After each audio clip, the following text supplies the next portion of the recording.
like oceans deep and wide, washes over me, a never-ending tide. Your mercy like the morning sun so bright, brings hope alive, turns darkness into light. Alright, good morning everyone. Good morning po sa ating lahat. Okay, hope that you're all okay. Medyo malalim din yung boses ko, no, na tamaan din ako ng ubo eh. But anyway, we thank the Lord for sustaining us, no, while as we rest, as we take some time to medicate. Sabi nga, let your food be your medicine, or your medicine becomes your food. Narinig nyo na ba yan? Kaya kailangan kumain ng tama. Diba? At yung pagkain mong maging gamot ng katawan mo, or else yung gamot mo ang magiging pagkain mo. So there are people right now, they take a lot of medicines. But I believe the Lord has blessed the food that we are eating. Yung mga kinakain natin, yung mga binigay ng Lord na food, ay mabuti sa katawan natin, of course. So, especially the vegetables. Sino rito yung mga vegetarian? Wala ba? Puro mga carnivorous kayo. So, mahilig sa karne. So, anyway, kain din ng gulay pag may time. So, sige po, let's continue with our series today, Certified Follower of Jesus. And we're looking at the characteristics or the marks of a real disciple. So, authentic. Kaya nga when we look at the brands sa mga damit or sa kung anumang mga bagay, like for example, sa kotse, pag sinabing Volvo, alam mo, matibay. Matibay siya. Pag sinabing Rolls-Royce, may payong. Yun na yung uso ngayon, may payong. And then, pag sabing Rolls-Royce, talagang quality car, matagal na siyang brand. So, ibig sabihin, kumbaga sa almost perfection na siya. Parang pagsakay mo doon sa loob ng sasakyan, para ka nasa hotel. May champagne pa. Halatang nanood ng mga videos. Nakakaingit. Nakakaingit. Para bang very luxurious. Ano pa yung mga brand na alam natin? Pag nakakita ka ng Mitsubishi, Mitsubishi, alam natin, kotse, di ba? Kaya lang yung mga aircon natin, mga Mitsubishi yan eh. So may mga iba pa silang products. Yun ang medyo nakakalito. If you have a brand, tas iba-iba yung products nila. But there are brands that represent a particular product and a particular quality. And that's why, kung tayo, mga Kristiyano, iisa lang yung quality na meron tayo. That is Christ-likeness. Si Kristo mismo ang nabubuhay. Kaya nga tinawag na Christian. That's why our standard as Christians and how we define it has to be from the inside out. Something that is deeper. Not from the outside, na nakikita ka sa church, may dala kang Bible, pero nowadays, wala na ako nakitang magbibit-bit ng Bible. Kasi sinasabi, meron naman ng gadget eh. Actually, nauso naman yung electronic Bible before. So, Bible lang talaga siya. Pero nangyari kasi ngayon, nilagay na lahat. So, yung cellphone mo, yan na rin yung camera mo, yan na rin ang music player mo, yan na rin ang video instrument mo for watching videos. So, parang kumaga all-in-one. Kung pwede nga lang inumin din yung cellphone para gumaling tayo, so sana may ganun. Kasi, parang lahat nandun na eh. Dala-dala mo kung saan-saan. At talagang aware ka na nawawala. Diba? So, pag maya-maya naaalala mo, hindi mo nakikita yung cellphone mo. Laging hinahanap ang cellphone. Sabi nga nung minsan ng isang tao, kung sana ititreat daw natin yung Bible katulad ng pagtrato natin sa cellphone, siguro mas maganda magiging buhay natin. So, kasi imagine mo, paano mo tinatrato yung cellphone mo talaga. Di ba? So, kapag hindi gumagana, talagang it's alarming, you know? So, bakit hindi gumagana yung cellphone ko? So, yung mga ganon. So, it simply tells us ano yung iyong priority. And that's why, as a believer, di ba, isa sa mga characteristic natin is the love for the Word of God.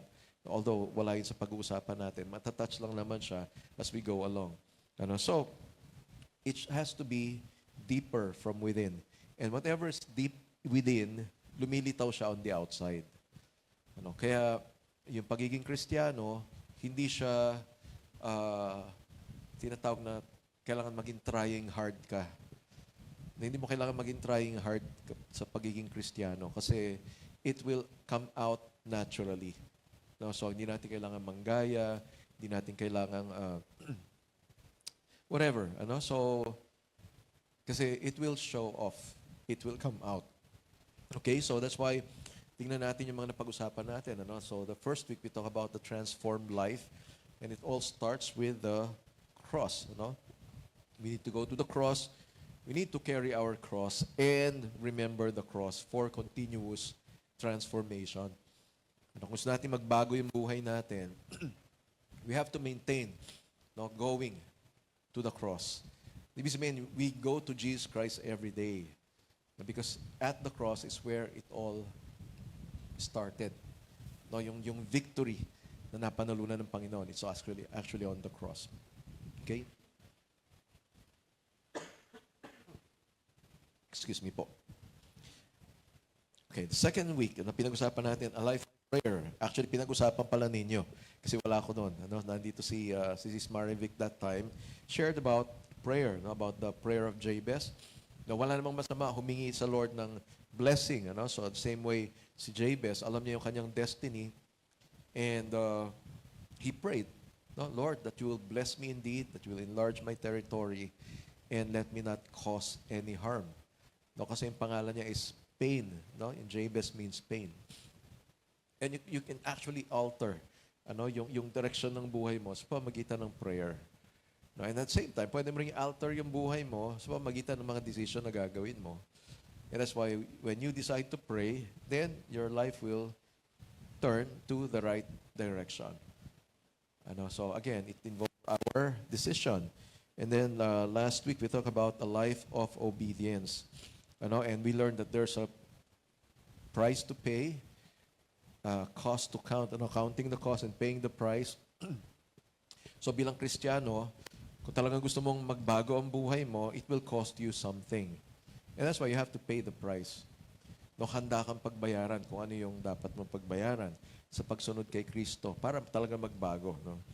And that's why it involves obedience. Now, when you talk about the life of obedience, nangyayari yung pagbabago sa buhay natin sa pamagitan ng decision natin na sumunod sa Panginoon. And that's why that is the price to pay. Kaya sinabi ni Jesus, carry your cross and follow me. Die to yourself or deny yourself, take up your cross and follow me. Saka ka pala makakasunod pagka pinagkaitan mo yung sarili mo, binuhat mo yung iyong krus or magsakripisyo ka sa buhay mo, and that's it. You follow Christ. And we said, God desires obedience and not sacrifice. But our obedience actually results into a sacrifice. Why is that? Kasi pag sumusunod ka kay Kristo, may mga bagay ka na kailangan tanggalin sa buhay mo. May mga bagay kang kailangan idagdag sa buhay mo. And that's why, yes, God desires obedience more than sacrifice, but the truth is, as you obey, the natural result of that is sacrifice. Not the other way around. Naunahin ko muna yung pagsasacrifice, and then, saka na yung obedience. No, it's the other way around. So, sumunod ka. And sa pagsunod mo sa Panginoon, automatic lilitaw yung mga sacrifices na kailangan mong gawin. So, we have to realize that Jesus Christ Himself sacrificed out of obedience. Diba? That's where we ended the last time. Jesus Christ obeyed the Father, and so it resulted into the greatest sacrifice that saved every one of us. So today, we talk about a life of fellowship. So marami pang qualities na makita sa isang Kristiyano, Pero ito yung isa sa mga obvious na obvious. Kaya nga makita may mga churches, may mga pangalan sila na fellowship. Di ba? So, my first church was Praise Christian Fellowship. Na sumunod, Victory Christian Fellowship.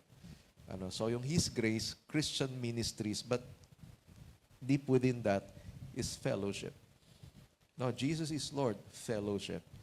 But it's a church also. No, kasi nga, ang mga believers, number one na pagkakakilanlan sa kanila is fellowship. And sometimes when people hear the word fellowship, ayan yung mga praise the Lord, hallelujah, mga born again. So, kasi fellowship yan eh. Yung may palakpakan, tsaka kantahan, tsaka iyakan. It's more than that. It's more than that. Okay? Yung iba nga, tinatamad pang pumalakpak eh. Diba? So, nag-worship ka, nakaganyan ka kay Lord. Okay? Hindi po ako nagpapatama. But what I'm trying to say is, bakit sa concert? Bakit sa concert nagtatatalon at to, alam mo yun, kung ano nang pinagagagawa sa concert. Sino ba chini-cheer natin sa concert? Di ba? Pero pag nagpe-praise and worship tayo, di ba? Hindi maibigay ng todo eh. I don't know why. You have your reasons. I have my reasons. Ako'y mahiyaing tao. First time ko sa church before, napapalakpak na lang din ako. Why? Kasi gaya-gaya ako. Hindi po. No, hindi. It's because I notice, ang saya nung kanta. And it really talks about God's, alam mo yon, greatness of God. Mapupuri mo naman talaga ang Lord eh. Di ba? Yung mga pumasok ngayong araw nito dito sa church, di ba? Pagdating, ay, bagay yung suot mo sa'yo ah. Ang ganda-ganda mo dyan sa suot mo na yan. Pinupuri mo yung taon dumarating. Di ba? In faith, pinupuri din natin ang Panginoon. When we come together in a time like this, in a fellowship like this, we're not just meeting together for the sake of just seeing one another. No? At gawing maganda yung pakiramdam ng bawat isa. But anyway, I'm going ahead of myself. So let's just stand up right now. Let us look at our scripture, our text. Hebrews chapter 10, 24 to 25. From the English Standard Version. And let us consider how to stir up one another to love and good works, not neglecting to meet together, as is the habit of some, but encouraging one another, and all the more as you see the day drawing near. Let me just read the Tagalog version also. Sabi rito, sikapin nating mahikayat ang isa't isa sa pagmamahalan at sa paggawa ng kabutihan. Huwag nating pababayaan ang mga pagtitipon natin, gaya ng nakaugalian na ng ilan. Sa halip, palakasin natin ang loob ng bawat isa, lalo na ngayong nalalapit na ang huling araw. Let's bow down our heads. We thank you, Father, for this time. Pray, Father, that you'll just bless the reading, the preaching of your word. We pray, Lord, that you'll move mightily among us by your Spirit. Speak to every one of us. And we claim, Lord, your grace. We claim your power, O Lord. We claim your love. For we know, Father, that you want us to be molded more and more into your likeness. And thank you, Father, that as we receive your word today, we have something, Lord God, to really not just ponder upon, Lord, something that we can apply in our lives, and that it's something, Lord, that will make us even more like you. Thank you, Father, for your grace over our lives. We commit to you this time. In Jesus' name we pray. Amen. Amen. So, sige po, pwede na po tayo maupo. Or kayo lang po, hindi pa lang ako kasama sa upo. So, it's a life of fellowship. The certified follower of Jesus. May mga nagsasabi dati, bakit palagi ka nasa church? Bakit parang dati yon, I mean, meron din mga ngayon, So, pero nung time kasi namin, araw-araw talaga kami nasa church. As students, nag-start kasi kami mga estudyante. So, during our break time, malapit yung church, we go to the church and we spend time there, fellowshipping. Kung may next subject, babalik ulit kami sa school. It's walking distance. Why do we like that? And then after class, we back to the church kasi merong youth fellowship, merong prayer meeting, merong, ano ba? Kasi nung time namin, meron kami yung midweek namin, single professionals fellowship. Thursday is the night of worship. Na Friday is youth service. Na Saturday is preparation for the service for Sunday. And Sunday is the Sunday service. Araw-araw halos. And iba pa yung Monday, Tuesday, na tumatambay kami doon. Why do we love doing that? Ano? Kasi it talks about our what? Togetherness. Ano? So nakakasama mo doon yung mga fellow believers mo. And that's the time wherein we what? Somehow, ano? Nakakapag, naiiwan mo muna kung ano yung iyong mga concerns. Kasi yung mga kausap mo ay, ano, people that you enjoy being with. Ano? So, yung binasa natin kanina, sinabi ron, ano, na it talks about meeting together.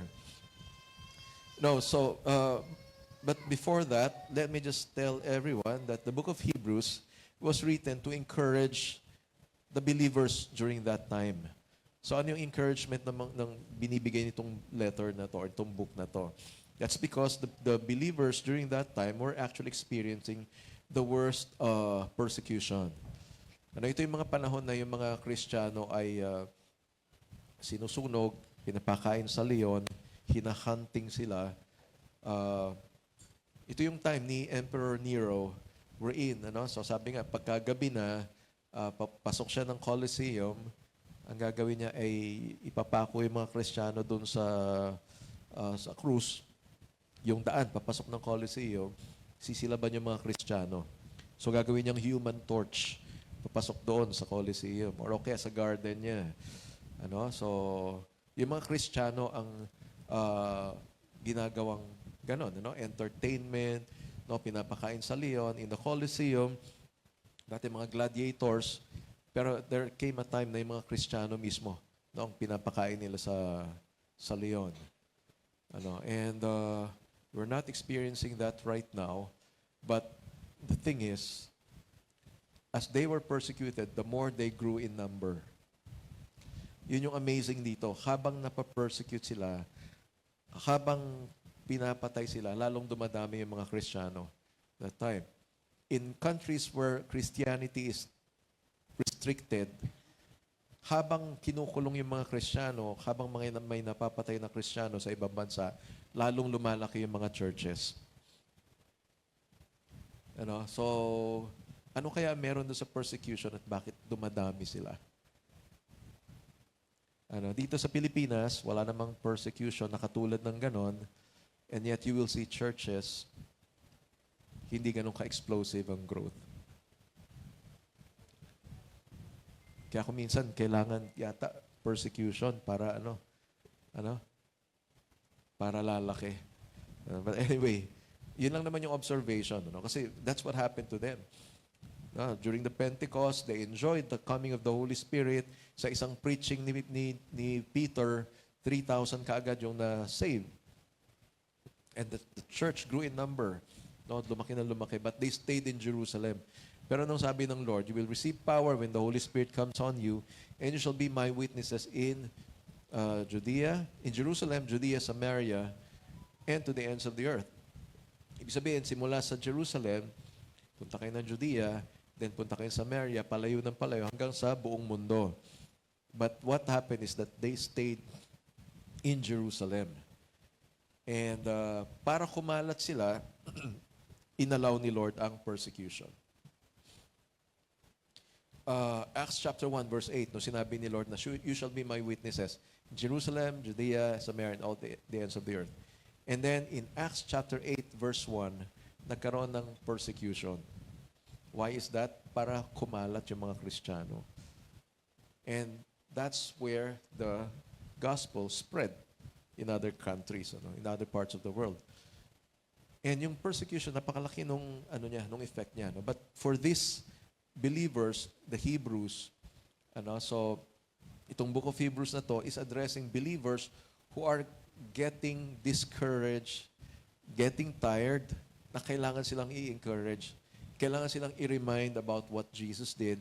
That's why here in chapter 10, pag binasa mo siya, it talks about the sacrifice of Jesus Christ, talks about the assurance that we have in Christ in approaching God, and yung instruction about meeting together, which is yung binasa ko kanina.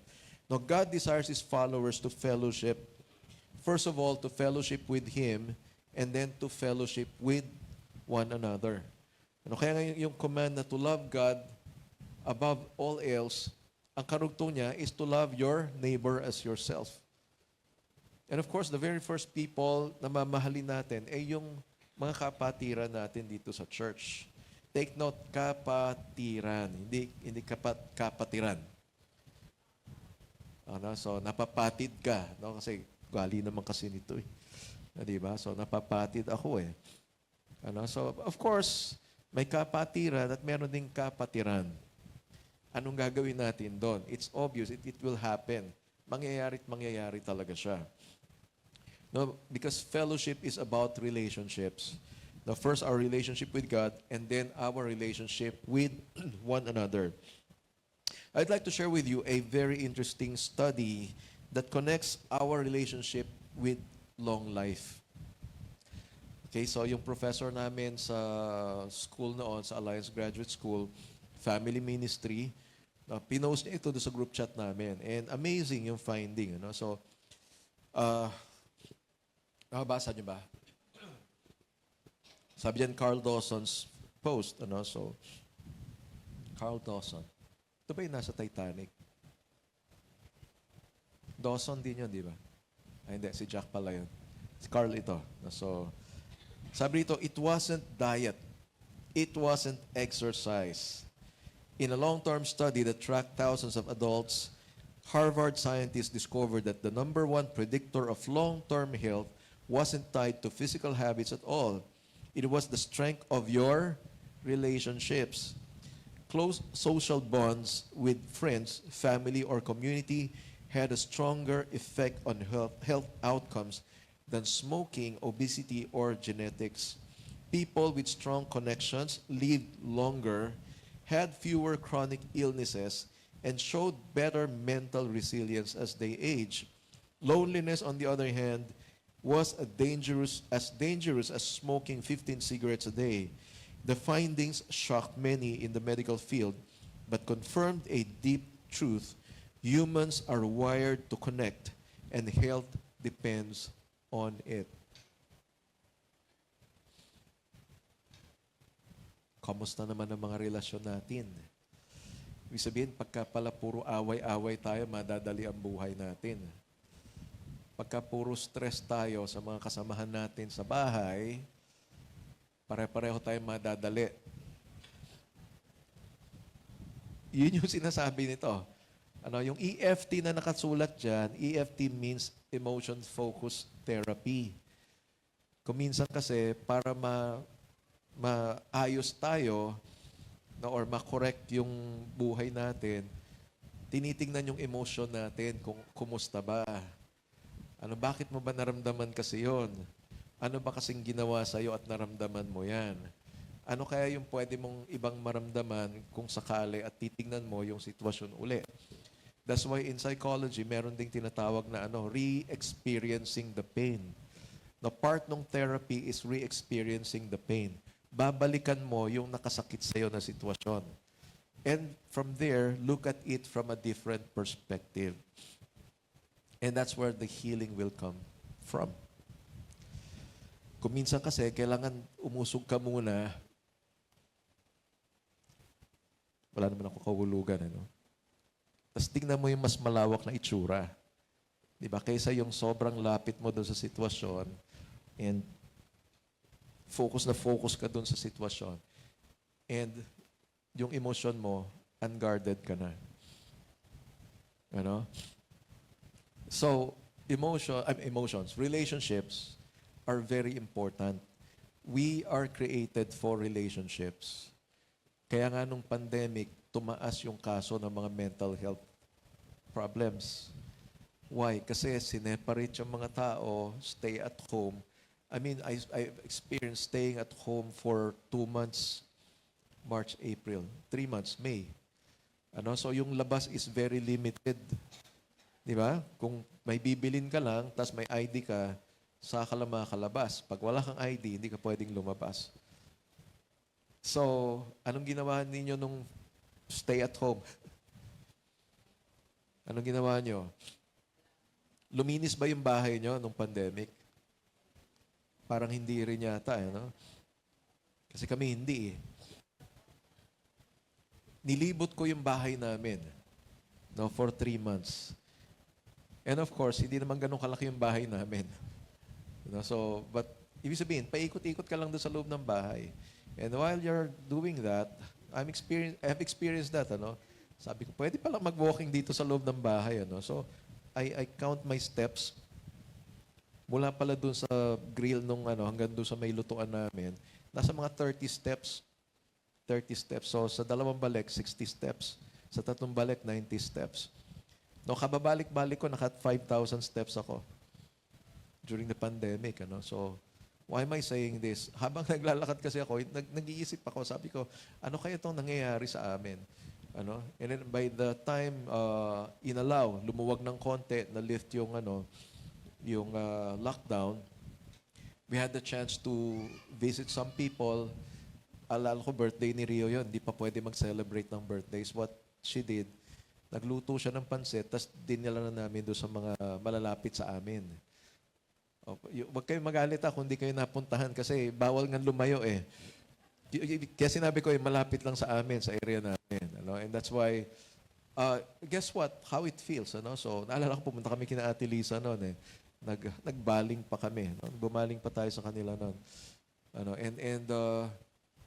You know the feeling na na-miss mo itong mga taong to. That you were reconnected when you met once again personally. Ako personally, naramdaman ko yon. When we began to see each other again, nung medyo lumuwag pa, pumwede nang magkaroon ng service. There were a few people who attended church that time, but the feeling is so great. Na matindi talaga.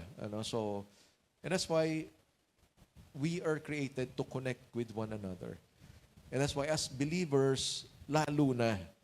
Now, why? Kasi we move according to the design of God for our lives. Sabi nga rito, loneliness on the other hand was as dangerous as smoking 15 cigarettes per day.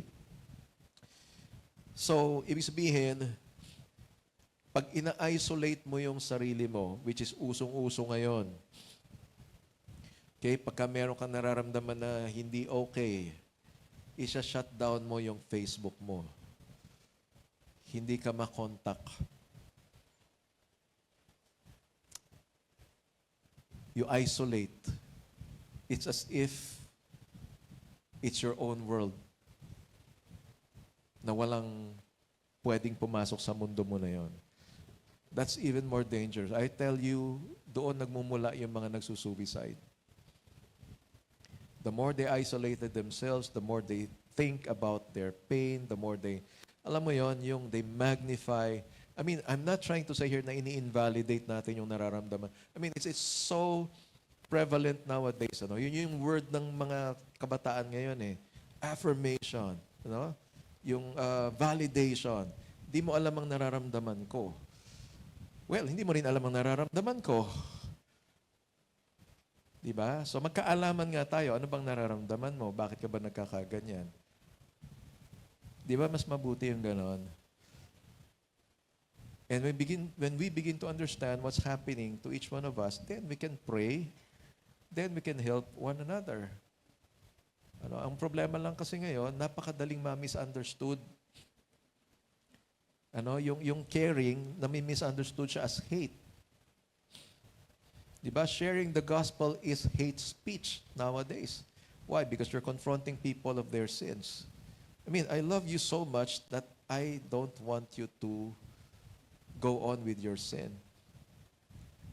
I tell my daughter before, nung maliit siya, I love you so much that I never wanted you to become bad as you grow. That's why I have to discipline you. So yung kasi, ang intindi kasi ng mga tao ngayon is, dapat acceptance. Yun lagi natin naririnig, inclusive daw dapat. Lahat tanggapin natin. Well, tanggap naman talaga tayo lahat. Every one of us is welcome. However, when we talk about the love of God, hindi kasi basta acceptance lang yung love ng Panginoon sa atin eh. No? The love of God will change us. The same way, if you love somebody, you will change for that person. Di ba? Pag mahal mo yung isang tao, nagkakaroon ka ng pagbabago sa buhay mo eh. And that person's life also change. So, ano yung sinasabi rito na dapat daw natin gawin? Well, first of all, sige, para mabilis tayo, no? Stir up one another to love and good works. And I'm already talking about love.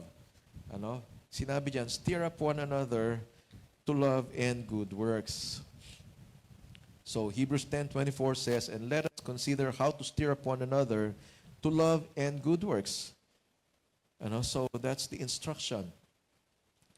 So sa Tagalog, sabi niya riyan, sikapin nating mahikayat ang isa't isa sa pagmamahalan at sa paggawa ng kabutihan. Sikapin nating mahikayat. Bakit kailangan nating hikayatin ang bawat isa sa pagmamahalan at paggawa ng kabutihan? Palagay nyo kaya bakit? Tingnan natin pa yun, no? Yung sinabi sa, yung word na ginamit kasi rito sa English Standard Version is, consider how to stir up. Yung Tagalog version, sabi niya, isikapin nating mahikayat ang isa't isa. Sa NIV, the word used was, let us consider how we may spur one another on toward love and good deeds. Alam niyo ba yung spur? Alam niyo kung ano yung spur? Ito yung itsura ng spur. Ayan. Ano, yung parang gear na nasa dulo nung boots ng cowboy. Saan ginagamit yan? Ginagamit yan para gumalaw yung kabayo. So, sisipain niyan ganon. Tig. Ano? So, nakasakay, gaganunin niya, yung kabayo magugulat, gagalaw siya. Yun yung spur. Ang sabi ng NIV, let us consider how we may spur one another. Sabi sabihin, hindi komportable yan. Okay? Kasi ang alam nating hikayat, sige na, makabuti para sa iyo to. Ano, lahat ng mga benefits and all. Hindi, pag sinabing spur, tumayo ka. Ay, hindi naman po ganun. Ano? Hindi naman tayo nambabatok. Pero ang point is, panggising. Ano? Actually, yung ginamit na word sa authorized King James Version, sabi yan, let us consider one another to provoke unto love and to good works. The word used is provoke. Ano sa Tagalog yung provoke? Udyukan, gisingin, pukawin. So, hindi lang po siya yung basta, kasi ang alam natin dito sa church, mababait tayong tao. By the way, may nagsabi, mababait daw ng tao dito. Okay, may isang estudyante, nakasabay kong bumili ng pagkain ng ano. Sabi ko, oy, pwede niyong kainin yan doon sa student center. May student center dyan. Sabi ng isang estudyante, oo, nakapunta na ako doon. Ang babait ng mga tao doon. Sino ba yung mga tao dito noon? Hindi, kasi may kinakausap namin yung mga pupunta rito. Ano? So, but anyway, bakit kailangan tayong pukawin, gisingin, udyukan, provoked? Provoke. Kailangan i-provoke talaga. Ibig sabihin, hindi basta lang, alam mo yon, sabihan na, oy, magmahalan tayo or ano. I mean, ako, hindi po ako kagaya ng ibang preacher na talagang nagsisisigaw pag nagsasalita. Ako yung taong ganito lang, mahinahon lang. But the words that I'm speaking can actually spur you. Di ba? Kahit hindi ako sumisigaw. No, hindi ko sinasabing hindi magaling yung sumisigaw. What I'm trying to say is, wala po sa lakas ng boses, wala sa sigaw yan. And the point is, paano natin mapupukaw ang bawat isa? Kasi hindi basta-bastang umibig. The command is to love one another. Sabi ni Jesus, a new commandment I give to you. And what's new about that commandment? To love. Pareho lang eh. Kaya lang, nung dinugtungan niya, to love one another the way I have loved you. Same way as I have loved you. Kung paano ko kayo minahal, mahalin niyo ang bawat isa. Ito ang bagong utos ko sa inyo. And the question is, how did Jesus demonstrated His love? Ito yung agape na sinasabi. The perfect kind of love. No? So sa mga Greeks before, they have different terms used for love. No? So yung eros means physical. No? Doon nga nakuha yung erotic, romantic. Ano? So you have phileo, the brotherly love. Merong storge, yung phileo is friendship, which is parang brother na rin. Pero meron yung storge, yung sa family. No? The love of parents, their children. And then yung agape or agape. No? Perfect love. Yun yung sinasabi ng Lord na pag-ibig na gagawin natin sa bawat isa. Perfect love.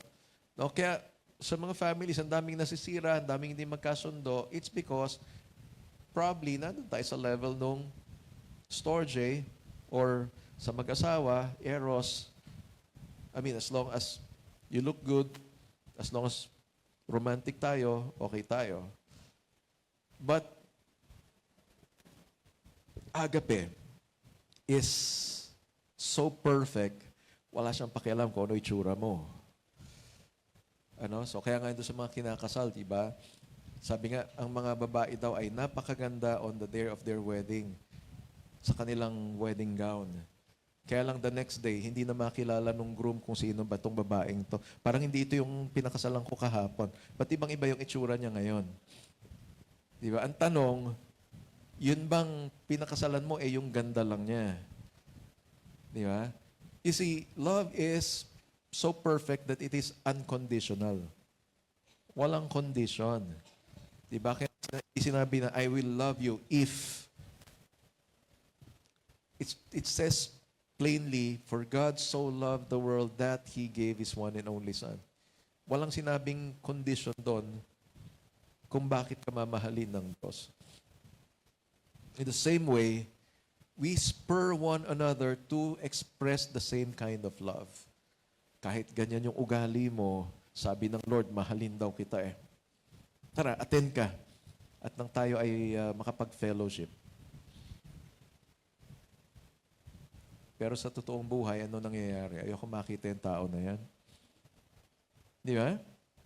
Sa totoong buhay, gano'n na nangyayari. Di ako a-attend dyan kung nandyan siya. Ba? Ako, makikita ko na naman si... That's the sad part here. Sa realidad. Again, ano yung sinabi kanina? The quality of your relationships is an indicator of your longevity. Yung long life mo, yung health mo, nakadepende doon sa quality ng relationships na meron ka. Kaya kung lagi kang galit sa tao, kung laging masama ang, alam mo yon, yung interpretation mo sa ginagawa ng tao, at lagi kang mainit ang ulo, I tell you, it has an effect on your health. So, kaya yung mental health, napakahalaga po siya. And when we talk about mental health, hindi lang po ito yung kung ano yung nakasakit sa'yo, hindi ito yung, when you talk about mental health, it talks about kung paano ka makalaya doon sa mga pain, paano ka makalaya doon sa mga bagay na dala-dala mo. Sama ng loob, galit. That's why God designed the church to be a place where you can interact with people who are loved by God, who have experienced the love of God, and who are actually practicing the love of God towards other people. No? So, agape. So, the exercise of love is only possible in a community. Kaya kung nag-isolate ka, lalo kang in danger. Why? Kasi yung experience mo ng love ay putol na. Di ba? Ang natitira na lang sa'yo is self-love. I, me, and myself. And all the pains that you have. No? Broken-hearted na nga, na-busted na nga eh. Tapos ang gagawin pa, magpapatugtog pa ng malungkot na love song. Di ba? Tapos kawawa naman ako. Mga ganon. So love is actually stimulated in a community. Na-stimulate ang love when you are with other people. So hindi mo pwedeng i-stimulate yung love na ikaw lang mag-isa. Kaya nga si Lord sabi nga, kinreate niya yung tao para maging object of His love. Because He is love. God is love. Yun na mismo yung character niya. Hindi sinabing mahal ka lang ng Diyos. Ibig sabihin, siya mismo ay yung embodiment nung what love is. He is love Himself. And that's why when He created us, kinreate niya tayo para maging recipient ng love na yon. At the same time, maging channel ng love na yon. And that's why we steer up one another towards love. It's because doon dumadalo yung pag-ibig ng Diyos. And it's always been my prayer whenever people would come in here na sana hindi lang po mababait na tao yung makikita ng mga tao rito. Kasi kahit yung mababait na tao na nagiging ano pa rin eh. Nagiging kapatiran pa rin eh. Di ba? My prayer is that the love of God will really flow through each and every one of us here. And it starts by what? It starts by, first of all, loving the Lord. Knowing Him. Kasi kung hindi mo kilala ang Diyos, hindi mo alam kung anong klaseng pag-ibig yung binigay niya sa atin, hindi mo rin kayang ibigay yun sa ibang tao. Di ba? Sinabi na nga natin, nagsakripisyo ang Diyos, iniwanan nga niya yung langit, dinagdag nga niya yung pagiging tao sa kanyang, di ba? Pagiging Diyos. He's 100% God and 100% man. Naging tao siya.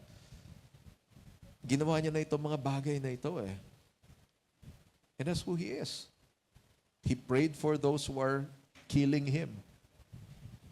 And yet, tayo mga tao, ganun pa rin tayo. Hindi makatarungan yun eh. Ganun pa rin tayo eh. Hindi ko mapapalampas yun, yung ginawa niyang yun. Di ba? Yun tayo eh. Pero kung talagang dumadalo yung pag-ibig ng Diyos sa atin, alam mo kung ano yung ginawa ng Diyos sa mga kaaway niya. Again, Charlie Kirk, silenced for speaking the truth. Ano sabi ng asawa niya? I forgive the person who shoot my husband. Pinatatawad ko yung pumatay sa asawa ko. And you can see the pain on her face when she said that. Why? Kasi sabi niya, it is the right thing to do. It is the right thing to do. And by the way, if you want to have a really healthy mind, yung mental health, gusto nyo talaga maging healthy tayo mentally, try forgiveness. Subukan yung tanggalin talaga yung mga nakakabigat sa'yo. You will become healthy mentally. Because I tell you, the more that you isolate yourself, the more that you focus on what has been done to you, yung perceived mo na ginawa sa'yo. Okay? Kasi magkaiba yung actual tsaka yung perceived. Okay? Kaya sabi ko kanina, kahit mababait na tao, nagiging kapatiran pa rin. Why is that? Because the way we perceive things, kung ano ang dating sa atin, yun yung pinakamalaking problema natin. Yung dating. Yabang naman kasi nung dating niyan sa akin. Pag pumasok, kala mo kung sino. Pag ganyan ka mag-isip, ewan ko na lang, mangyari sa buhay mo. Tingnan mo yung suot niya. Kala mo naman original. Hindi po ako ganun, ha? Nag-example lang ako ng mga naiisip ko ngayon. Kasi kung minsan ganun di ba? You criticize people, kala mo naman maganda siya. May mga ganun, no? Tingnan mo naman yung lipstick niya, parang nakipaglaban kay Pacquiao. Parang nasuntok ni Pacquiao, no? So, I mean, we can say so many things, but the question is, kumusta naman yung ating fellowship pagka ganun? Kumusta naman yung love natin sa isa't isa pagka ganon? Di ba? Meron naman, sabi, maging tapat daw tayo. Pag sabi ng tapat, pagsasama ng maluwat, nakakasakit ka naman doon sa sobrang katapatan mo naman. Di ba? Sobrang, may mga ganun tao, di ba? Sobrang prangka to the point na nakakasakit na. Okay lang naman magsabi ka ng totoo, pero sinabi ng Bible, tell the truth in love. Yeah. Hindi yung dire-diretsong tapos sasabihin mo, ganun talaga, ang katotohanan, masakit talaga. Well, guess what?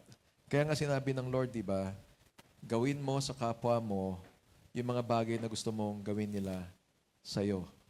And that's why, bago ka siguro magsalita, sabihin mo muna sa sarili mo yung sasabihin mo at pakiramdaman mo kung ano mararamdaman mo pag ikaw ang sinabihan ng ganun. I think that's the right way to interpret the Bible. Diba? So, hindi lang naman puro spiritual ang Bible. May practical applications po siya. And that's why, nung sinabi ito, stir up one another, to spur one another, to provoke one another to love, it's because ang mundo natin punong-puno na po ng hate. To the point na nga yung message na God loves you, hate speech pa rin yun eh. And so all the more nowadays that we need to spur one another. Gisingin natin yung bawat isa. Gulatin natin ba?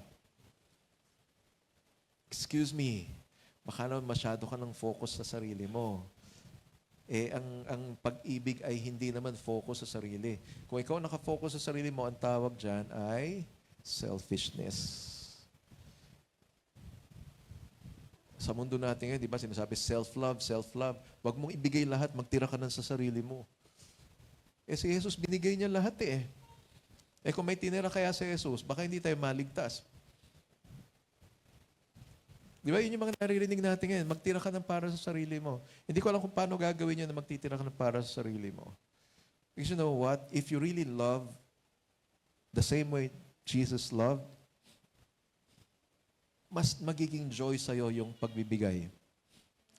Mas magiging joy sa'yo yung pagiging concern sa ibang tao kaysa yung concern mo sa sarili mo. I mean, what are the things that you love doing for other people? Yung talagang pag ginawa mo sa kanila, nag-i-enjoy ka talagang gawin. Yeah? And when you say, nag-i-enjoy kang gawin yung isang bagay, hindi ka nag-i-expect ng kahit anong kapalit. No? That's why, how do we spur one another? Let's just practice it. No, gawin lang natin. Yesterday and last Sunday, we watched a movie, War Room. So, nagluloko na yung lalaki. Na-discover niya, alam pala nung asawa niya na nagloloko siya. Ang pinakamasakit na naramdaman niya ay nagloloko na siya, ginagawan pa siya ng mabuti ng asawa niya. Kung napansin niyo dun sa movie, di ba, pagdating niya ng bahay, pinaghain siya ng pagkain ng asawa niya. Anong ginawa niya dun sa pagkain? Pinagpalit niya. Baka akala niya lalasunin siya. Di ba? Tapos hindi siya sumubo hanggat hindi sumusubo yung asawa niya. O parang ganun din yung ginawa ni Adan kay Eva.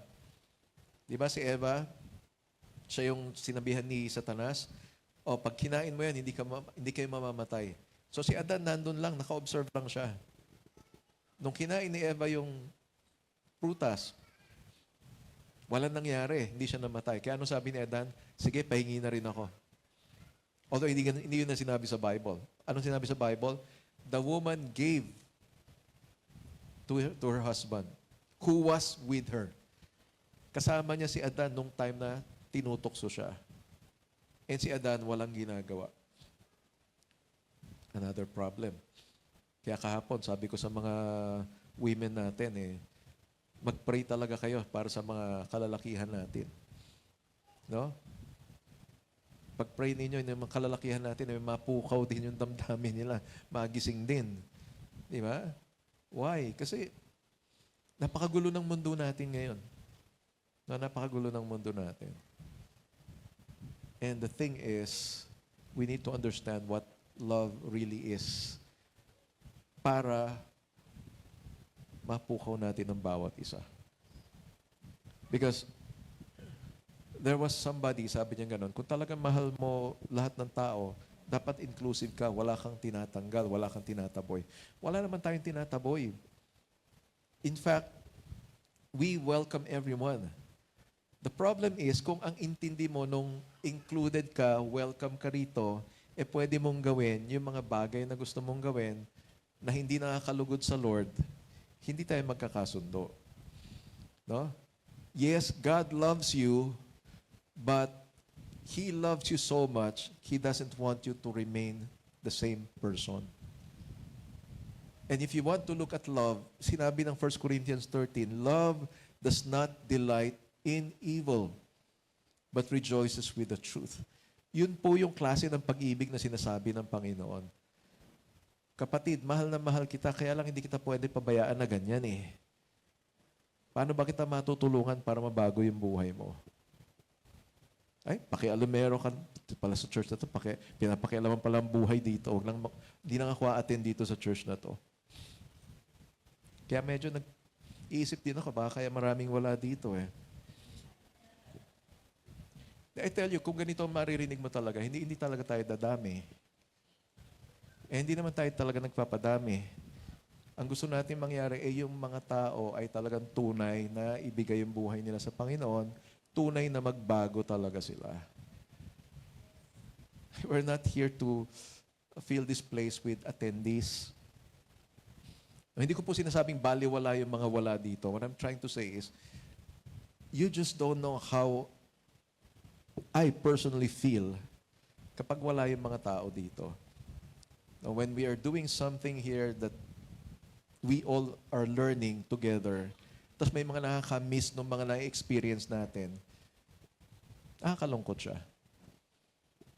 Nakakalungkot din, may mga taong mali yung intindi sa ginagawa natin dito, and that's why they go. One thing I can assure you, mahal ka ng Diyos. Sabi nga ni Pastor Rick Casper, mahal ka ni Jesus. Amerikano kasi yun eh. Mahal ka ni Jesus. Jesus loves you, and we love you too. Because we have experienced the love of God, wala tayong pwedeng gawin kundi i-share yung love na yon. Ano? So, let us exercise the love of God here in this church. That's why we should never give up fellowshipping. No, kaya mapapansin nyo, pag wala kayo, oy, kumusta ka? Ba't wala ka nung ano? Kasi we never stop doing this. We never give up fellowshipping. Next of Hebrews 10:25a, sabi niya rito, not neglecting to meet together as is the habit of some. So wag nating pababayaan ang mga pagtitipon natin gaya ng nakaugalian na natin o na ng ilan. Sabi nga, forsaking to fellowship or yung pagtigil sa pag-fellowship, sabi rito, is a sure way to give place to discouragement. Take note, yung church na to, in the book of Hebrews, sinulat itong libro na to kasi nadi-discourage na yung mga Kristiyano during that time. Why? Because of the severity of the persecution. Siguro dumating na sa punto, napagod na sila. Kasi nga naman, habuling ka eh. Ikukulong ka eh. Okay na lang kung kinulong ka eh. Kaso sinasaktan pa eh. To the point na yung iba, pinapatay na nga. And so, forsaking fellowship. Kaya sinabi rito, do not forsake the habit of meeting together. Huwag nating pabayaan. Ano yung sinabi niya? Huwag nating pabayaan ang mga pagtitipon natin. Gaya ng nakaugalian ng ilan. I tell you, it becomes a practice. Subukan mong mawala ng church ng isang beses. Umokay naman nung una eh. Pwede naman siguro susunod uli. Hanggang bandang huli, pag dumating ka, parang first time mo na uli sa church. Kasi ang dami mo nang na-miss eh. And you are so missed. Sobrang na-miss ka ng mga tao sa church. And that's why when they welcome you, of course, we welcome you like you're a first-timer. Eh yung iba, no-offend pa doon. Para naman ako nag-backslide. Ano bang ginawa ko naman? Eh ba, mahalay ko sa'yo kung anong ginawa mo. Natutuwa lang naman kami na dumating ka na uli. Bakit ka na-offend na wini-welcome ka? Ay, di ka ba masaya na masaya kami wini-welcome ka namin? Di ba? Kasi may mga ganun eh. Para naman ako nag-backslide. Kung i-welcome nyo naman ako, para akong first-timer. Eh, this is the first time you came after so many years. So, sino ba namang hindi matutuwa nun? Tapos ngayon, mau-offend ka pa na masaya kami. Tapos wala na naman uli siya tuloy. You see the problem? I mean, pinagtatawanan natin, pero napakadali lang po kasi ma-offend ngayon eh. Di ba? And that's why, for the people who care, hindi na tuloy malaman, ano bang sasabihin ko? Ano bang word ang gagamitin ko? Anong tono ba ang, di ba, mas appropriate na hindi ma-offend itong tao na to? Di ba? Pag hinanap mo, bakit nyo ako hinahanap? Pag hindi mo naman hinanap, tignan mo, hindi ako hinahanap. Napapansin niyo ba, meron akong runway. Nagkakalaglagan na yan, pinipilit kong ibalik. Kasi hindi ko alam sa kalulugan. Di ba? Pag sinabi mo, hayaan mo na nga siya, yun ang gusto niya sa buhay. Kita mo, pinabayaan lang ako. Tapos, pagka naman, kumusta ka na ba? Nasa ka na ba? Tagal na natin hindi nagkita. Bakit? Anong akala mo sa akin? Backslider? Nawala lang ako ng ilang araw sa church, parang kung ano nang ginawa ko. Wala naman kaming sinasabing ganon. Tinatanong ko lang kung kumusta ka na. Okay? Again, pag kinumusta ka, it is a sincere desire to know what's going on. Because we care. Diyo sabi nga, people will not care how much you love them until they know how much you care. Eh, paano natin mapapatunayan kung iisang salita pa lang yung sinabi, na-offend ka na kaagad?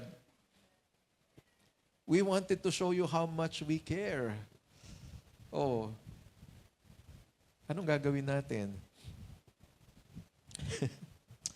So, discouragement festers God's people. So, talagang, kahit saan ka, you look at the news, madi-discourage ka eh. Ano nang mangyayari kaya? Tapos may sinasabi pa, deja vu. So, history is repeating itself. Menjola is alive again. Recto Avenue is, again, scene for riots, tear gas, barilan. The 70s and 80s are back. Ang masaklap nito, it's the same family name. Bakit kaya? Hindi kaya sinasadya itong mga bagay na to? Bakit sa bagay, nung mga ibang presidente rin naman, nagkakagulo din ng ganyan. Pero somebody posted, history is repeating itself. Andyan na naman yung mga tear gas, andyan na naman yung batuhan, andyan na naman yung gulpihan. And what is the church doing? What is the church doing? In the 1980s, sa gitna ng mga tear gas na yan, yung mga rally na yan, takbuhan ng mga estudyante, there was a church that was birthed in the University Belt, 1984. Yun yung church na napuntahan namin. When I was in college, Victory. Puro estudyante. Alam mo yung mga tumatakbong estudyante, pasok kayo dito, pasok kayo dito. So, the church was filled with students. And yung mga estudyante na napunta doon, some of them became missionaries. Some of them became pastors. So yun yung impact ng church. No, yun yung impact ng church sa mga tao na ito. They experience the love of God. I mean, sa kabila ng paghahabol-habulan dun sa daan, may nakita silang lugar na pwede pala silang pumasok doon at mabago yung buhay nila. And that's what the church is called. And so again, do not isolate. Sana po, kapag may mga events tayo, activities tayo, let's come here. Because when we come here, we receive something from the Lord. And also, when you come here, just like on our Sunday service, we give something to the Lord. Diba? Sabi ko nga, wala naman tayong ibibigay sa Lord na hindi galing sa Kanya. Except one. Our worship. Kaya nagtataka ko, bakit ayaw ng mga tao ng church? Ito yung lugar, ito yung oras kung saan nakakatanggap ka sa Panginoon. And also, ito rin yung pagkakataon na ikaw ay makapagbigay sa Panginoon. No, I'm not talking about money. No? Some people think, pera-pera lang yan eh. No, it's not money. Beyond that, you give yourself to the Lord. Ano pa? We come together to encourage one another. Share faith and values. We gather together in order for us to bless one another. Nabe-bless ka ba dyan sa katabi mo? Blessing ba siya? Kaya naman pala siya na lang lagi katabi mo. Baka naman pwede next time sa iba naman para ma-bless din naman yung iba. Di ba? Ano pa? We gather together, we come into fellowship in order for us to serve the Lord together. No, kaya actually, ang sarap-sarap tignan kapag makita mo itong church natin, when we prepare for Sunday, may mga tao dito na naglilinis, may mga tao dito na nagpaayos, nagkakabit ng mga upuan. Well, actually, in doing that, serving together, it's also actually fellowshipping together. Now, we pray for one another, we pray for the church, so things like that. We gather for worship, our Sunday service. We gather for discipleships, our small group meetings. We have our Bible study groups. We have our night of worship. We have our prayer meetings online and on-site. We have our men and women's meeting. And we all do this to keep the fire of faith burning. You see, pag tinanggal mo yung sarili mo sa fellowship, para ka daw yung stick na tinanggal sa bonfire. Ang bonfire, pag magkakasama yung stick, malakas yung apoy. Pag tinanggal mo yung isa dyan, of course, may apoy pa rin. Which is yan ang sinasabi ng mga nawawala sa church. Okay pa rin naman ako eh. Nagbabasa pa rin naman ako ng Bible, nagpe-pray pa rin naman ako. Si Jesus ang nagdi-disciple sa akin. Si Jesus pala discipler mo eh. Sorry po for being sarcastic. Pero point ko lang, hindi ka makakasurvive kung wala yung community. Hindi ka makakasurvive kung wala yung church. Subukan mo mag-isa ka lang. Mag-worship ka mag-isa. I-lead mo yung sarili mo sa worship. Preachan mo yung sarili mo. It will never happen. Of course, we promote spending time with the Lord.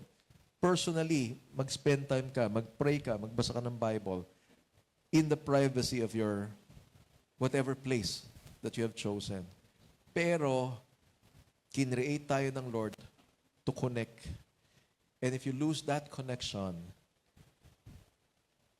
you won't grow.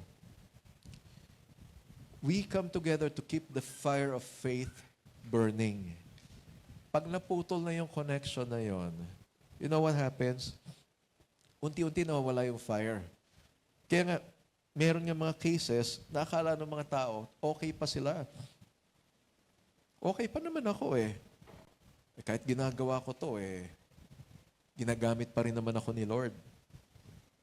Sabi nga sa Christianity, hindi uso yung Rambo Christian. Kilala niyo si Rambo?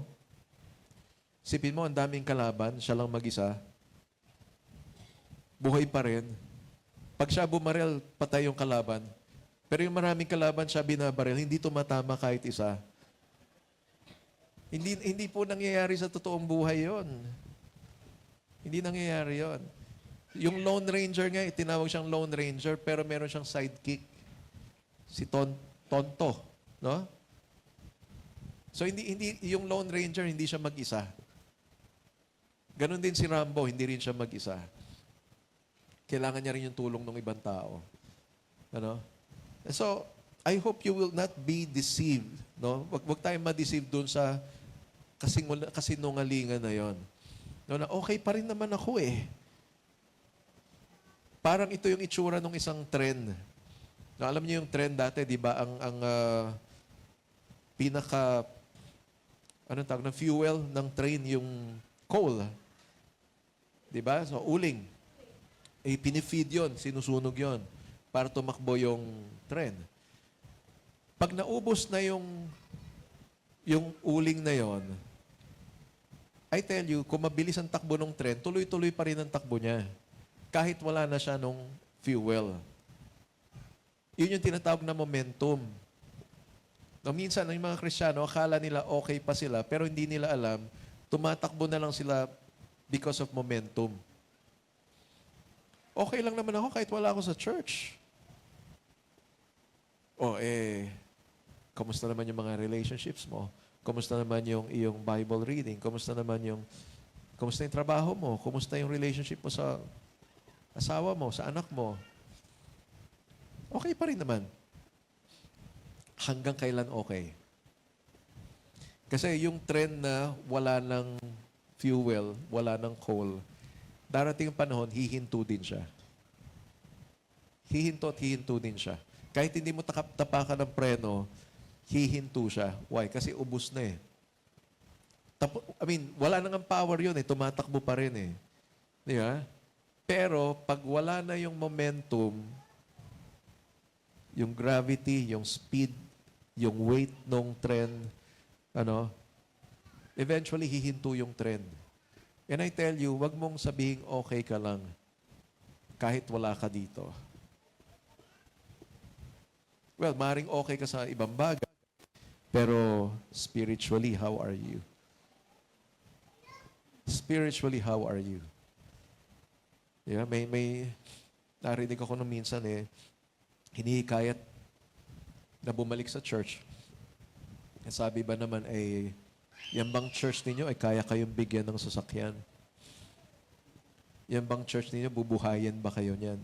Ay hindi naman po kumpanya itong church para buhayin kayo. No, yung buhay na binibigay dito ay buhay na walang hanggan. Hindi ko maintindihan kung ano mga pinagtatatanong tungkol sa church. You are here to know and experience the love of God and eventually prepare yourself for eternal life. So, hindi man kayo bubuhayin nitong church na to, although nagpapakain tayo lagi, hindi namin kayo masusweldohan kasi hindi naman po kumpanya ito. Pero one thing we can give you is the gift of eternal life that God gives.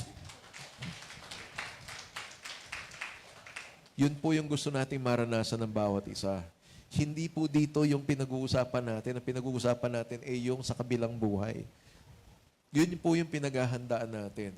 And that's why we never stop meeting together. Number 3 is to encourage and strengthen one another. Hebrews 10:25, but encouraging one another and all the more as you see the day drawing near. Sa halip, palakasin natin ang loob ng bawat isa, lalo na ngayong nalalapit na ang huling araw. Malapit na nga. Kasi sa Tuesday, katapusan na eh. Huling araw ng September. Alam niyo ba, nung September 24 ay schedule ng rapture? Rapture na raw nung September 24. Naiwan tayong lahat. May mga pumunta sa bundok, naghintay sa Uganda. Sumula gabi hanggang umaga. Ewan ko kung mula umaga hanggang gabi o gabi hanggang umaga. Ano? So, paano buwati sila ron? Pag bumabati sila. Ugandang umaga sa inyo lahat. Hindi. Huwag niyo ano yun. Sorry po, sorry. Hindi not time for joke. What I'm trying to say is, nagpunta sila doon sa bundok, hinintay nila yung rapture. Ano sinabi doon? Walang nakakaalam ng araw at oras. Pwedeng may nagsabi, itong taon daw na to. Halimbawa, may nagsabi, 2030 raw. O kung 2030, o sige. Yung day na sinasabi rito is the day of the Lord, the return of the Lord Jesus Christ. Bukod doon, ang hinihintay pa natin, yung rapture ng church. Kung alin ang mauna, hindi na natin alam, basta ang mahalaga, dapat rapture ready tayo. Sabing ganun, all the more daw, lalo nating palakasin ang loob ng bawat isa, all the more that we need to spur one another to love and good deeds. Why? Because the day is approaching. Nalalapit na ang huling araw. And that's why this is not the time to slow down. This is not the time na mawalan tayo ng gana. No, hindi to yung time na mas ma-focus na lang tayo doon sa mga sa pansarili nating mga bagay or mga issues. No, I mean, I have nothing against you taking care of yourselves. Importante naman yun. Meron kang tinatawag na self-care. But God called us to love one another. God called us to connect with one another so that we will all be prepared for His coming. So the return of the Lord is near, and so this is not the time for us to lose hope. In fact, kung nakikita natin paparating na pala yung pagdating ng Panginoon, all the more that we get excited. Kasi palapit na ng palapit yung inaasahan natin. The question is, how many of us here are really looking forward to that day? Ilan sa atin dito yung excited para doon? Ilan sa atin yung talagang naghahanda? Ilan sa atin yung araw-araw nag-iisip ka na, Lord, ano yung mga bagay na dapat kong gawin to prepare myself for your coming? Hindi kasi siya hihintayin mo lang eh. Na may mga grupo dati, binenta nila lahat yung kanilang mga ari-arian kasi ang alam nila darating na ang Panginoon. Eh hindi dumating. O paano ngayon yun? Wala ka ng gamit. Iniwan mo yung bahay mo, nasa bundok ka. God never tell us in the Bible, hindi naman sinabi ng Lord na pumunta kayo sa bundok at hintayin niyo yung pagdating ko. Anong sinabi ng Lord? In the twinkling of an eye. Ibig sabihin, it is business as usual. And then, all of a sudden, sabi nga, maririnig daw natin yung trumpet call. The voice of an angel and then the trumpet call. And then, magliliparan yung mga nakalibing. Yung mga namatay na Kristiyano, mauuna silang aakyat. And then susunod, yung mga buhay pa naman na palataya. And that's why Jesus said, merong nagbabayo, dalawa, yung isa mawawala. Merong natutulog, dalawa sila, yung isa mawawala. Ibig sabihin, may maiiwan talaga. Eh, ang tanong ko, sino ka doon sa dalawa? Kaya ayoko rin maiwan. Sino sa ating dalawa kaya? Eh sabi kasi, may nakahiga sa kama, natutulog, may iwan yung isa. Kaya lagi kami magkahawak pag natutulog. Pag umalis ka, kasama ako. Of course, the point is, gusto ko sama-sama tayo. Di ba? Kaya nga, ganun na lang yung ano natin na, nasa na si ano, nasa na si ganyan. Bakit hindi umaten si ano? Di ba? Bible study natin sa San Pedro, lagi ko sinasabi yun eh. Sana pag nag-rapture, sama-sama tayo. Walang maghahanapan na nasan si ano. Masaklap no, nasan na si pastor? Bakit parang wala si pastor? Kasi nauna na ako sa inyo doon. O, yun yung ano doon. Okay? Parang hindi yata maganda yun, nauna na ako. Binabawi ko po. Binabawi ko. Tapusin na po natin. Ano po? Wag muna pala, wag muna. Wag muna. Ibig sabihin, habang umakyat, nauna ako umakyat, nandun naman kayo, kasunod kayo. Lord, nililinaw ko na po. Nililinaw ko po. Kaya nililinaw ko, ano? Kasi mahirap mauna eh. Pero okay din yun, ano? So, the point is, we have our time. Ano? Darating yung time na yon. Kaya lang nga, habang hinihintay natin yon, all the more magsipag tayo sa buhay Kristiyano natin. And this is one thing, ano? So, I hope, kung merong maghahanapan dito, tayo-tayo yon. No? Hindi lang yung pastor, hindi lang yung... Actually, yung wife ko talagang masipag sa pagko-contact. Kumusta ka? Ba't wala ka kahapon? Ano nangyari sa'yo? Yung ganon. So, and then she will tell me, si ganito pala nangyari kaya. And that's why I get to know what's happening in the church. Yun po yung partnership namin sa ministry. Kami mag-asawa. Kaya kung baka may magsasabi sa inyo, tingnan mo, yung asawa lang ni pastor lagi nangumusta. Si pastor walang pakialam yan eh. Excuse me. Excuse me. Gusto ko na nga lang matulog, ginigising pa ako eh. Alam mo ba si ganito nangyari sa kanya? Ganyan. Puntahan natin. Minsan wala akong alam na lakad, biglang, may lakad ba tayo ngayon? Pupuntahan natin si kasi ganito nangyayari. Pagpipray natin siya. So, that's how we work together. So, wag niyong isipin na wala akong pakialam, walang pakialam yung pastor. Kasi hindi nangungumusta yung pastor. Hindi nga sumasagot sa text si pastor. Subukan niyo ako i-message, tignan niyo kung kailan ako sasagot. Madalas late. Pero ito, instant. Instant yan. Pagka-send mo pa lang, may sagot ka agad. So, hindi, mabilis yan sumagot actually. So, ako, nag-iisip pa kasi ako ng sasabihin. Nagluluto yan habang naggaganon yan, yung isang kamay. Nagte-text. So, those are differences. And yung differences na yun, nag-work siya. Huwag niyong hayaan yung differences ay makasira sa atin. Kami, magkaiba kami. Siya yung makwento, siya yung talagang ma-approach sa tao. Ako, wag mo kong asahan. Kasi hindi ako ganon. Although, of course, if ever I see you, hindi naman kita isnabin. Kumusta? And of course, when I ask you kung kumusta ka, hihinto ako at pakikinggan kita. That's what I can assure you. Kaya lang, iba talagang level ito. Ibang level yan. Kasi talagang marami. Marami siyang detalye na So, now that you see the day is approaching, you know what? I thank my wife. Kasi ito yung lagi nagre-remind sa akin. So, kung wala ito, hindi ko alam kung pastor pa ako ngayon.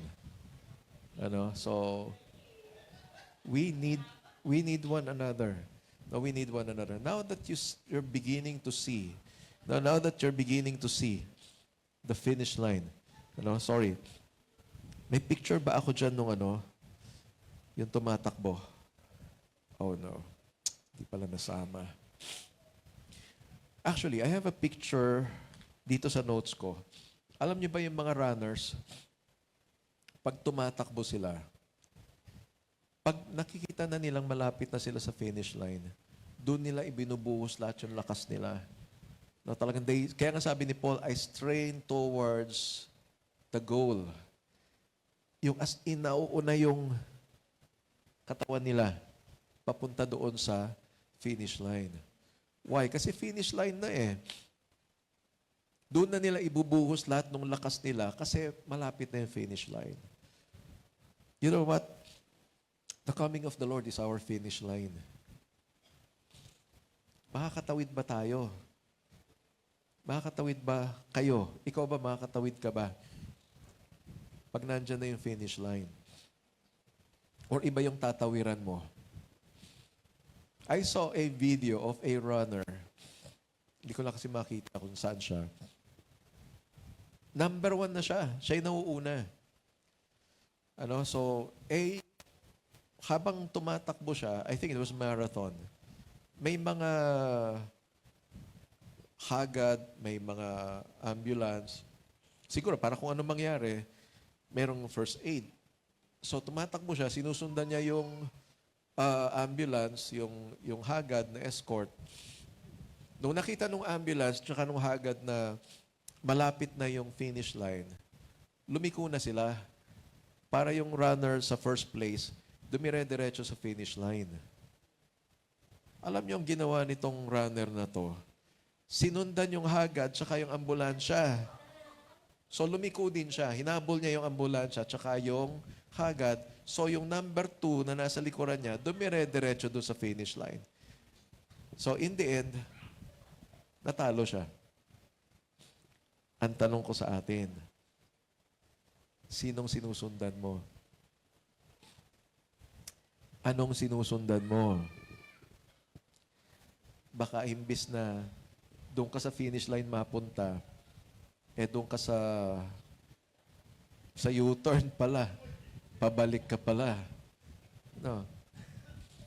You see, some people would say, sinusundan ko yung pastor na yan kasi magaling yung pastor na yan, okay yan eh. I tell you, wag po ako sundan ninyo. Well, of course, you follow me as I follow Christ. Paul said that. But I'm not perfect. I'm not perfect. The moment na matanggal yung tingin mo sa Panginoon, that will spell disaster. You know why? Di ba, we come together para manatili yung apoy natin. What happens is, kapag nawala na yung apoy mo, manlalamig ka na.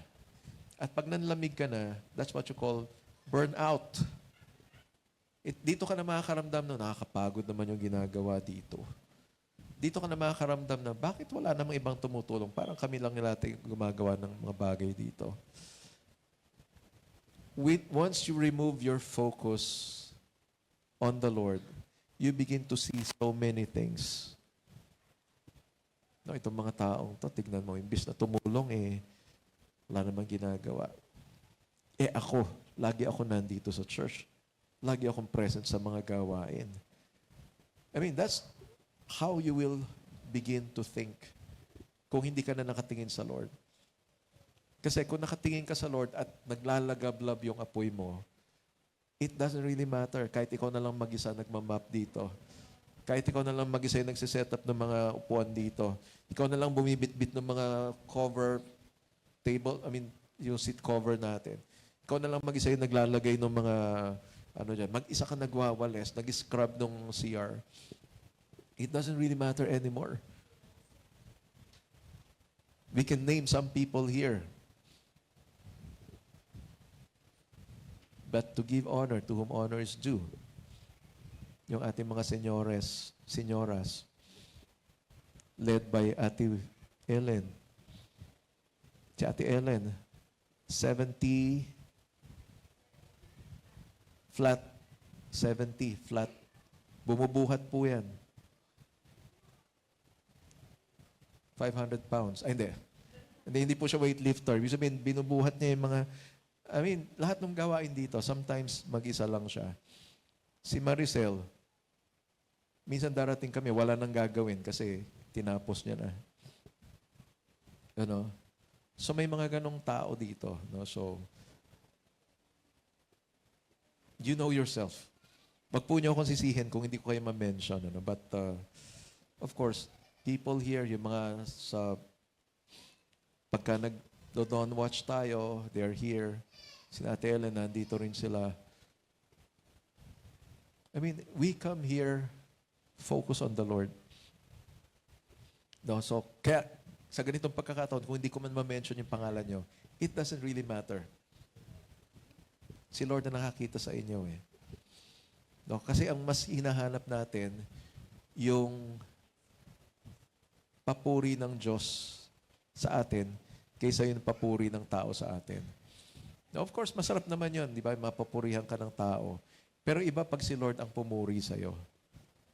And that's why, yun po yung tignan natin. So, sino pa ba yung mga nandito noon? Yung mga women natin kahapon. Pagkatapos ng kanilang mga fellowship kahapon, naglinis sila. So, sina Ate Wilma, si Ate Susan.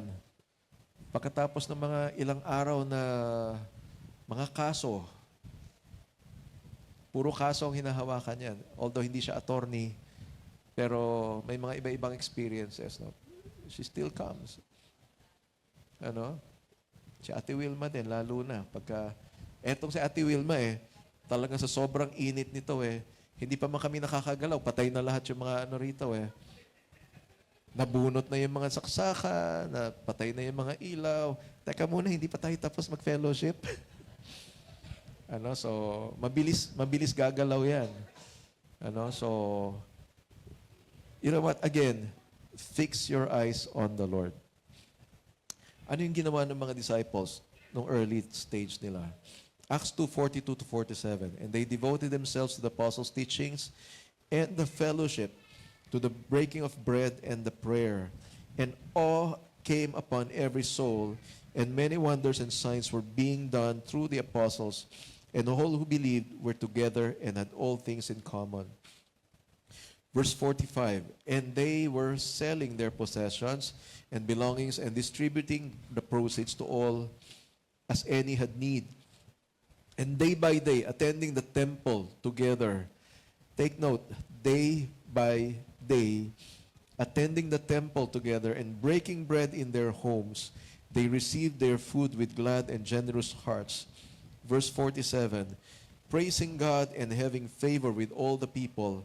And the Lord added to their number, day by day, those who were being saved. Araw-araw po sila nagmi-meet sa temple, tsaka sa mga bahay-bahay nila.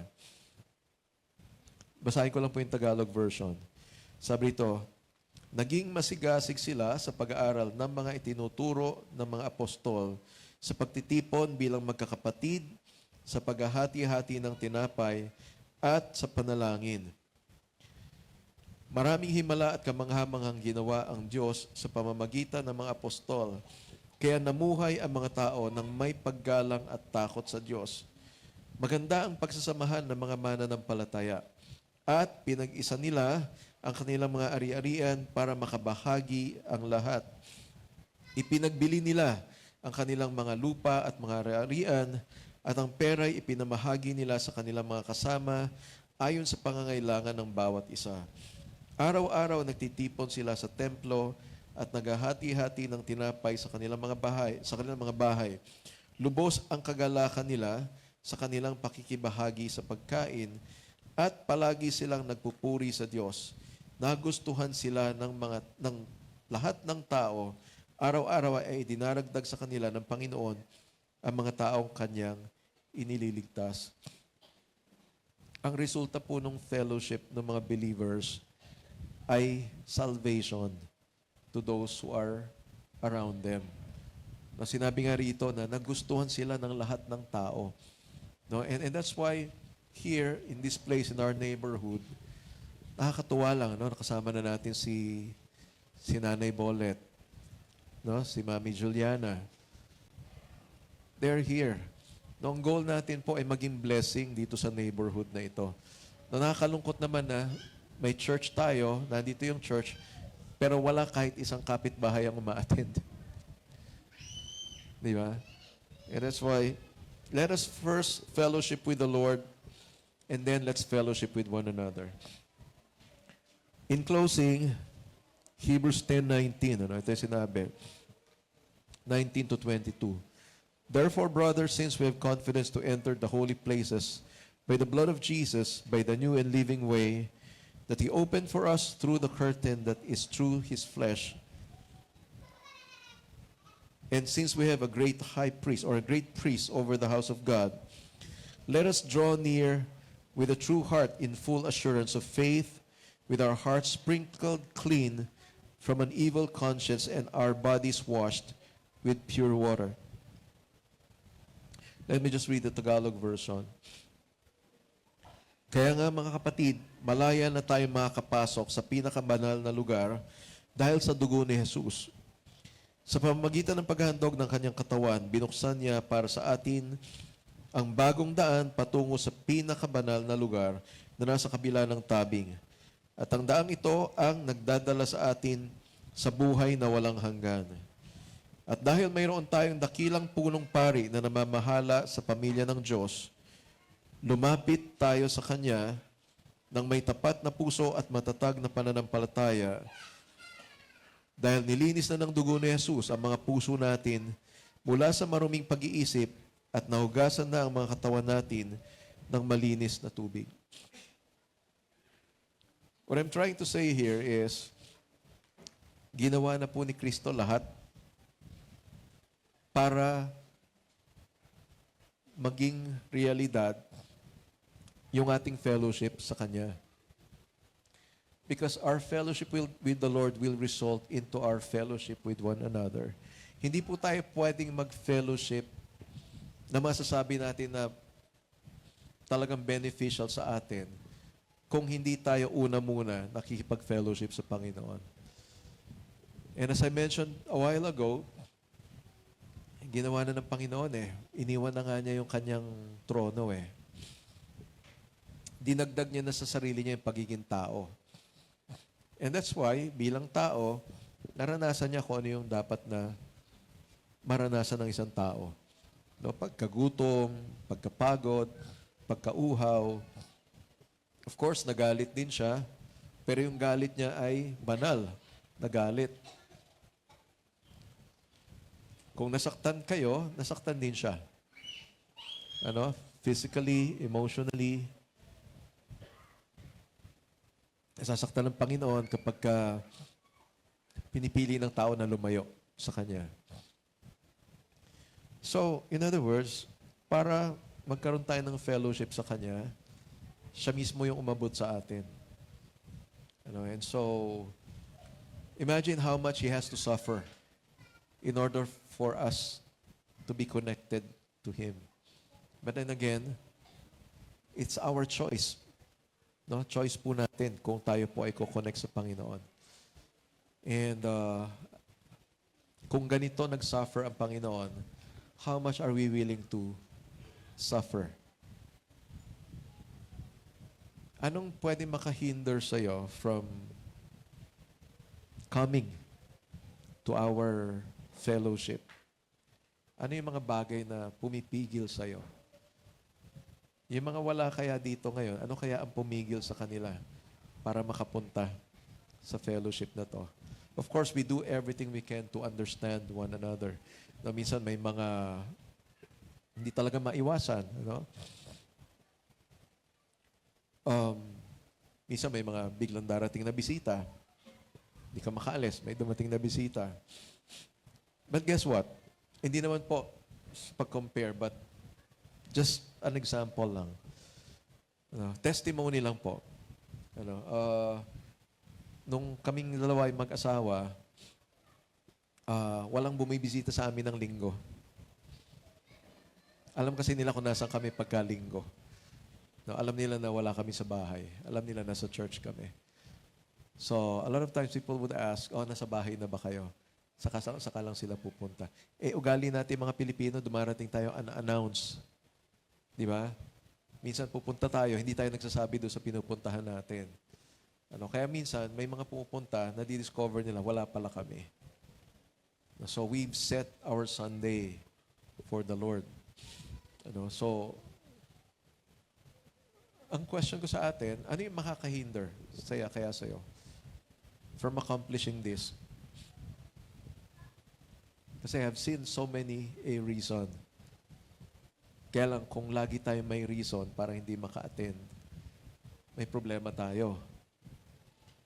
I hope you will find reasons para maka-attend kaysa dun sa hindi maka-attend. Ano po?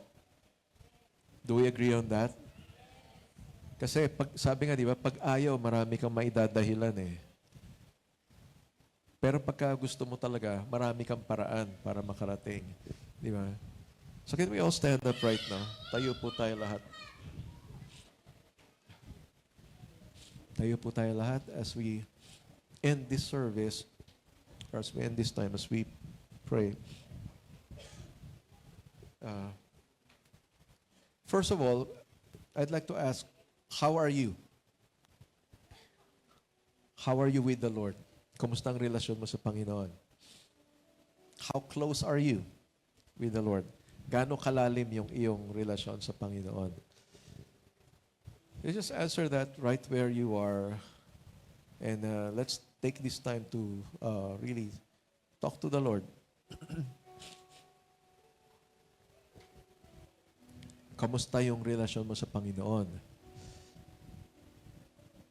Because some people would say, okay naman kami ng Lord. Well, it's you and God. It's your relationship with Him. I cannot do anything about that, no, except to share my testimony, share my own relationship with the Lord. You know? And then secondly, how are you with the people around you? So people around you can be people in the church, can be people inside your house, can be people in your workplace, people in your school. Basta taong nasa paligid mo, kumusta ka naman sa kanila? Because whether one way or the other, sa bawat tao na nasa paligid natin, may relasyon tayo sa kanila. So how are you doing with that?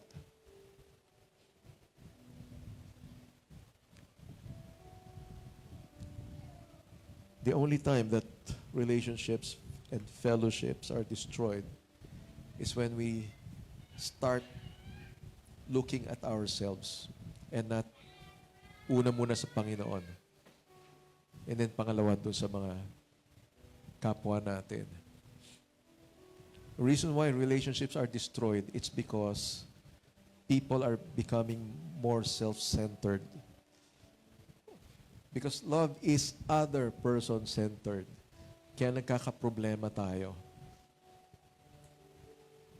No, our relationships are destroyed when we fail to see through the other person. Of course, may nararamdaman ka rin. Nasasaktan ka rin. Yung nasa paligid mo, ganun din. May dinadala rin sila. Nasasaktan din sila. So, anong gagawin natin ngayon? Kung lahat tayo, ganun ang mentality natin, hindi mo naintindihan yung nararamdaman ko, kaya hinuhusgahan mo ko, our world will not, alam mo yun, hindi aayos yung mundo natin eh. Hindi aayos yung bahay natin kung laging ganun yung ating thinking. Ano? Mas mahalaga yung nararamdaman ko kaysa sa nararamdaman mo. God never called us to be that way.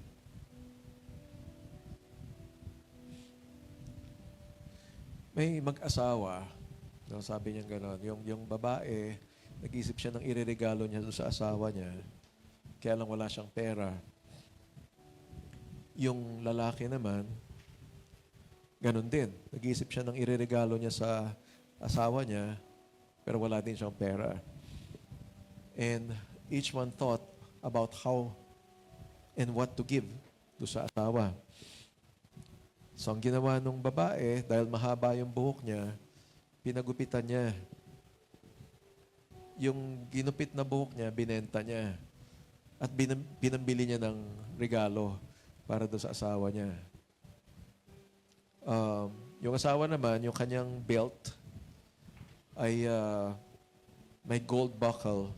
So, ang ginawa niya, binenta niya yon na para mabilhan niya yung asawa niya ng regalo. Hindi ko na matandaan yung storya, pero yung regalo ng babae, parang pantalon yata para doon sa asawa niya.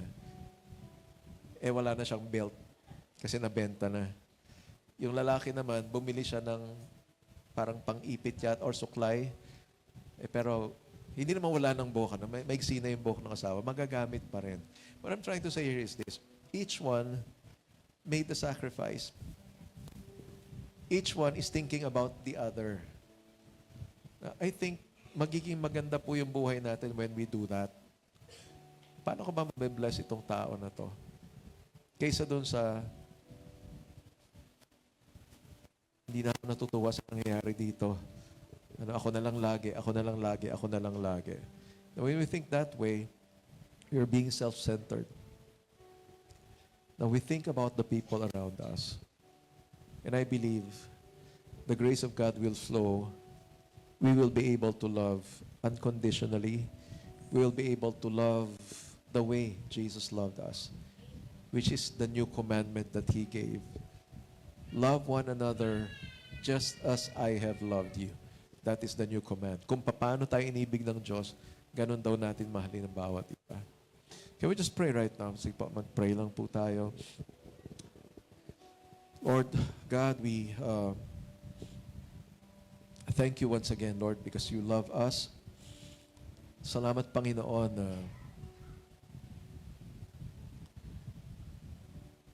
you are actually pouring out your grace to every one of us here. Lord, you can see what's happening to everyone sa mga bahay-bahay namin, sa aming mga pamilya. Ikaw nakakita, Panginoon, kung ano yung relasyon ng bawat isa, kung ano po yung nararanasan sa loob ng bahay. Father, we pray that you will just touch everyone today. Lahat po no nakarinig nitong mensahe na to, Lord. Gabayan mo po sila, Panginoon, regarding your command, Lord. Alam namin, Panginoon, na it all starts in the home, sa family po namin. And then, the church, our spiritual family. Lord, I pray na kung ano man po yung hindi na-experience sa mga bahay-bahay, ay ma-experience naman po ng mga taong pupunta rito sa church, Lord God. Lord, yung love na kanilang hinahanap, Panginoon, ay nawa dito nila maranasan sa church na ito, Lord God. And our prayer, Lord, is that maranasan nila mismo ikaw, Panginoon, sa kanilang buhay. Na pagdating nila rito sa church, Lord, ikaw yung kanilang mararanasan, Lord God, sa pamagitan ng buhay ng bawat isa. And we thank you, Lord, for that study, Lord, na may connection yung aming kalusugan, yung aming haba ng buhay namin doon sa relasyon na mayroon kami. And we thank you, Lord, that you are a God who is a relational God. You are not a distant God. You are not a God who is away from us, but you are a God who is close to us, Lord. Ikaw po ay malapit sa amin. Ikaw po ay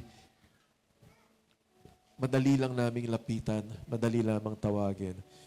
And that's why I pray, Father, that as each one look up unto you, Lord, sa kanilang pagtitiwala sa iyo, sa kanilang paghingi ng gabay, Lord, ay gabayan mo po sila, O God. I pray, Lord, that you will just give each one, Lord God, a first-hand experience of your perfect love so that we will be able to share that love to others, Lord God. Particularly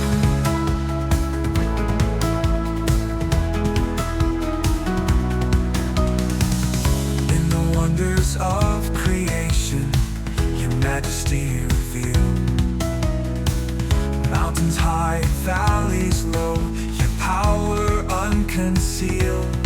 From the stars that paint the night to the sparrows in flight, every detail crafted by